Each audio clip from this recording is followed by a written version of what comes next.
সঞ্জয়কে হত্যা করে ধরা পড়ে যাচ্ছে অঙ্কিতের বাবা, সম্পূর্ণ জানতে দেখতে থাকো। গল্পের শুরুতেই দেখা যায় অগ্নিজিৎ মুখার্জি চুরি করে মিষ্টি খেতে গিয়ে তো ধরা পড়ে যায়। এরপর ব্রজবালা মুখার্জি বলে, আচ্ছা তুই কি খাচ্ছিস বলতো? আরে আয় আমি তোকে খাইয়ে দিই। এরপর ব্রেড আর স্যুপ নিয়ে এসেছে। কিন্তু অগ্নিজিৎ মুখার্জি বলে, আরে রোজ রোজ এই সমস্ত খাবার খেতে একদমই ভালো লাগে না। তখনই গীতা বলে, এটা ভালো লাগবে কেন? আপনার তো মিষ্টি খেতে খুবই ভালো লাগবে তাই না? ফ্রিজে বড় বড় পান্তুয়া রেখে দিয়েছিলাম, মিষ্টি রেখেছিলাম, সেগুলো আপনি সব কিছুই খেয়ে নিচ্ছেন। আচ্ছা আপনি কেন ভুলে যাচ্ছেন যে আপনার সুগার রয়েছে, আপনি এত কিছু খেতে পারবেন না? তখনই অগ্নিজিৎ মুখার্জি বলে, আরে রাখো তো, খাবো না তো কি করব? আরে আমি খেতে অনেক ভালোবাসি, আমার যদি একটু খাবার না হয় তাহলে আমার ভালো লাগে না। গীতা তখন বলে, আপনি যে করছেন না এই সব বাড়াবাড়ি করছেন, জানেন তো আপনি বড্ড বেশি বাড়াবাড়ি করছেন।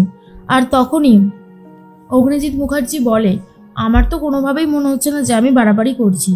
এরপর পদ্ম বলে, আচ্ছা উকিল দিদি, একটুখানি খেলে কি হয়েছে? আসলে বড়বাবুরও তো খেতে ইচ্ছা করে, সেজন্যই বললাম আর কি। গীতা তখন বলে, না উনি খাবে না, আরে উনি অসুস্থ, এইরকমভাবে যদি খেতে শুরু করে তাহলে উনি আরও বেশি অসুস্থ হয়ে পড়বে, এই কথাটা তো বুঝতে হবে তাই না? এরপরে অগ্নিজিৎ মুখার্জি বলে, গীতা তুমি ঝর্ণা চৌধুরীর কেসটা তাহলে লড়ছো? তখনই গীতা বলে, হ্যাঁ বাবা, যেই কেসে আমি অলরেডি হাত দিয়ে ফেলেছি সেই কেসটা আমি লড়বই, আমাকে কেউ আটকাতে পারবে না।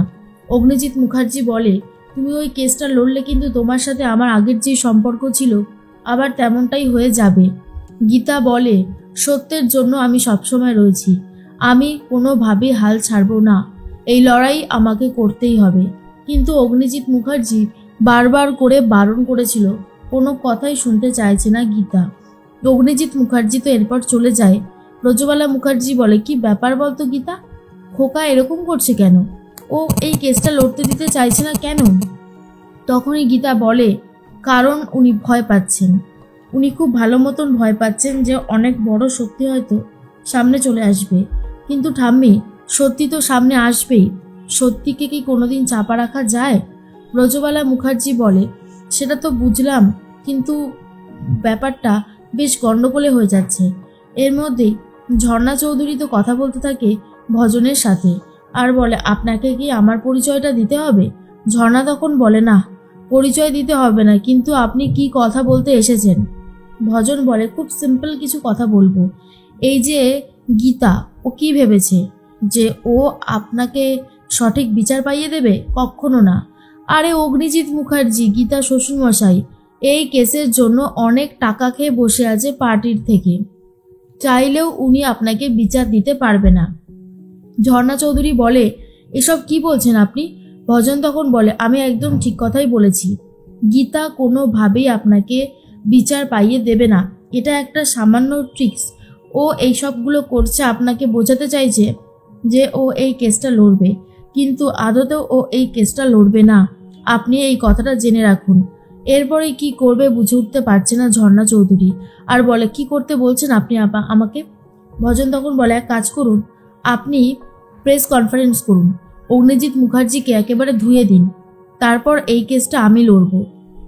ঝর্ণা চৌধুরী বলে, এই কেসটা আপনি লড়বেন? ভজন বলে, হ্যাঁ, একটা সময় তো আমি অগ্নিজিৎ মুখার্জির জুনিয়র ছিলাম, কিন্তু এখন তো আর নেই, এখন আমি এই কেসটা খুব ভালোভাবে সামলে দেব। ঝর্ণা চৌধুরী বলে, ঠিক আছে, আপনি যেমনটা বলছেন আমি তেমনটাই করছি। ভজন তো চলে যায় নিজের ফোন নাম্বারটা দিয়ে।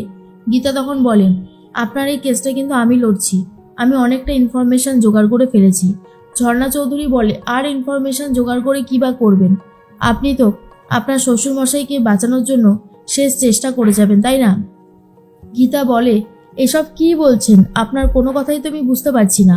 তখন ঝর্ণা চৌধুরী বলে, আমার স্বামীকে যে বা যারা মেরেছে তারা তো আপনার শ্বশুরমশাইকে মোটা টাকা দিয়েছে, আপনি কেনই বা এই কেসটা লড়বেন?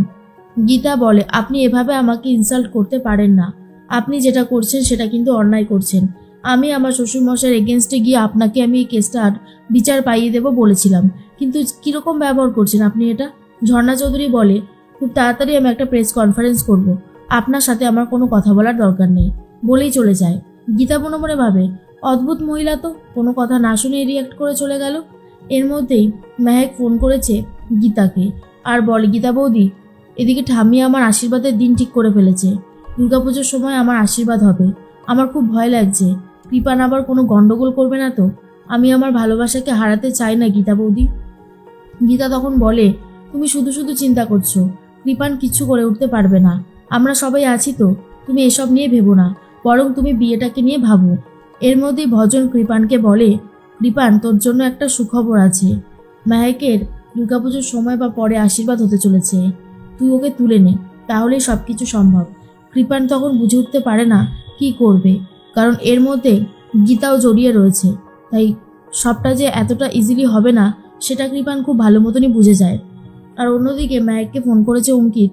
অঙ্কিত তো আই লাভ ইউ বলে মেহেকের মুখ চিপে রেখে দিয়েছে। মেহেকের বোনেরা ইচ্ছে করে ইয়ার্কি মারতে থাকে, আর অঙ্কিতকে সবাই মিলে আই লাভ ইউ টু বললে অঙ্কিত তো একেবারে চমকে যায়। ঝর্ণা চৌধুরীর কেসটা নিয়ে উঠে পড়ে লেগেছে গীতা। সঞ্জয় চৌধুরীকে যারা যারা মেরেছে তাদের ব্যাপারে খোঁজখবর করছে। প্রথমেই একটা নাম্বার ভেসে উঠেছে, আর সেই নাম্বারটা দেখে তো পুরোই অবাক হয়ে যায় গীতা। আর ফোন করেছে তাকে, আর সে হলো অঙ্কিতের বাবা, আর বলে, আপনি একটা জায়গায় কর্মরত ছিলেন তাই তো? আপনি সঞ্জয় চৌধুরীকে চেনেন? সঞ্জয় চৌধুরী নামটা শোনার পরেই তো অঙ্কিতের বাবা একেবারে চমকে গেছে, আর মনে হচ্ছে যেন তিনি অনেক কিছুই জানে এই ব্যাপারটা সম্পর্কে। গীতা তখন বলে, আপনি কথা বলছেন না কেন? অন্যদিকে ভজন ফোন করেছে অগ্নিজিৎ মুখার্জিকে, আর বলে, আপনার জন্য একটা খবর আছে।